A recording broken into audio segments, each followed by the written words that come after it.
লা লিগায় রিয়াল সোসিয়েদাদের বিপক্ষে জয় পেয়েছে রিয়াল মাদ্রিদ। ভিনিসিয়াস জুনিয়র ও কিলিয়ান এমবাপ্পের গোলে সোসিয়েদাদের মাঠে 2-0 গোলে জিতে কার্লো এনচেলোত্তির শিষ্যরা।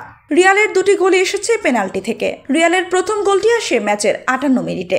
পেনাল্টি থেকে গোল করে রিয়ালকে এগিয়ে দেন ভিনিসিয়াস। রিয়ালের পরের গোলটিও আসে পেনাল্টি থেকে। ভিনিসিয়াসকে বক্সের ভেতর ফাউল করলে পেনাল্টি পায় রিয়াল। 75 মিনিটে স্পট কিক থেকে গোল করে ব্যবধান দ্বিগুণ করেন ফরাসি তারকা এমবাপ্পে।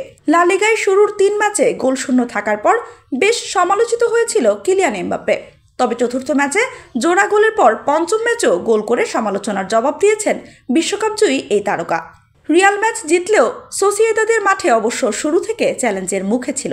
একাধিকবার এগিয়েও যেতে পারত সোসিয়েদাদের 3টি শট ফিরে এসেছে পোস্টে লেগে।